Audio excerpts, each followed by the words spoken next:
Well, Dr. Goenka, life after budget. Well, first up, you all promised to launch in a big way into the petrol variants, and you kept part of your promise. What should we expect in the next year or two? Well, everything that we had planned on doing in terms of automotive and tractor launches, recent events has had no impact on that. Okay? And everything is on schedule, will happen. And in automotive industry, even tractor industry, the cycles are so long that the product plans don't change based on a event of the day. And in fact, our biggest launches that happened were invested in when we had the biggest slowdown 4 or 5 years ago. Which is, I guess, the wisest thing to do. That's right. Okay.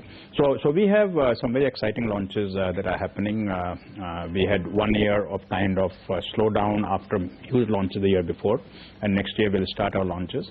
The major launch, the big launch that we will have next year is a product that is code named as U321. Yes. We have not talked about too much more about it, though there are a lot of speculation on it. Yes. And that's a very important launch for us, because we are coming into a segment where we right now have a very small presence, and we think segment has a good potential for us, and it's a natural fit for us. The next launch will be the year after. And again, there are many small launches that happen which are refreshes and all that I'm not talking about. Then the major next launch that happens is what we call S201, which is a product that is based on most successful product of SsangYong, Tivoli, which we have licensed the platform, and we are developing our own product, Mahindra's own product, based on the SsangYong platform. That again is a very important launch, because it's coming in a sub-segment where we don't have a very strong product right now. And that segment is a segment that's growing very rapidly, and every auto manufacturer is launching products in that. And after that, we have products coming in third, fourth year. So every year we have one major launch happening. But I think right now the major focus that's coming into product development is in meeting the regulations that are coming in for safety.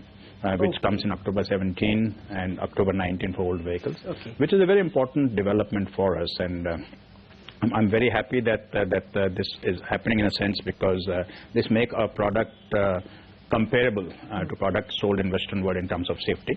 And India, frankly, was lacking at present in that regard. And then the BS6 emission norms that come in April 2000, which is 2020, which is a very big deal for us, and all of us are busy working on that. What kind of growth, therefore, are you estimating? I mean, how much may you end FY17 in automotives? Because obviously this year has had dislocation. So what is the growth this year? And on that, what might be the FY18 number you're targeting? Well, we Lata, always refrain from giving a forward-looking statement on volume growth potential. Of course, every automaker would work towards growing better than industry.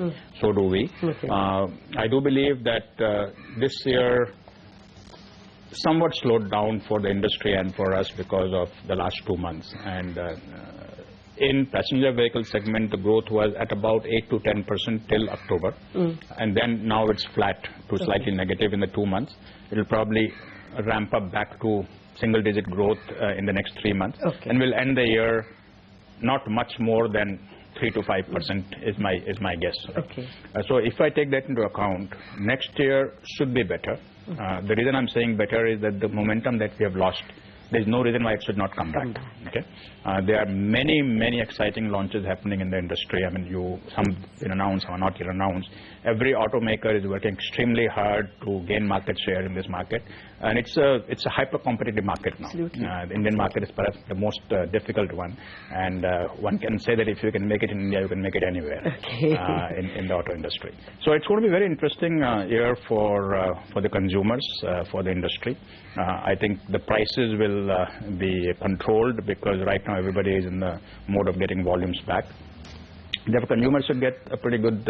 I'm going a little round and round. No, but I'm trying to get you some idea on the U321, obviously, which is what is exciting. Your Scorpio had a magic. It just captured the imagination. So what is it that we can expect from the U3? Well, see, it's a petrol version. It's a petrol vehicle. You're going to be in the petrol. Okay, let me tell you officially that U321 is MPV. Okay. Okay, first time I'm saying this officially. So it's MPV where we have a product right now, but it's not something that's giving us good numbers, and we do expect U321 will be very competitive against the existing products in that segment, and should give us a very good volume. Now, one cannot plan for a hit. Hit happens when lots of factors come together. And I wish every product that we launch was a hit, but that's just wishful thinking. It can never happen. We had a Scorpio as a very huge hit for us. Bolero always remained a very good product for us. And XUV 500 was the next big hit for us.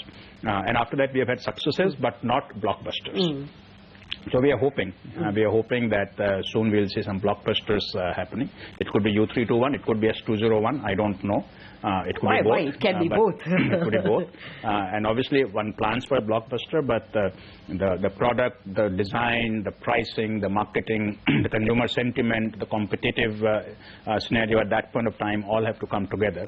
And often Mr. Mahindra talks about that launching a product is like launching a movie. Okay. If the first weekend is not a hit, then it's over. One of the lame ducks for Mahindra has been the two-wheeler segment. Will you really want to chase it because you'll have other areas where things are looking hot?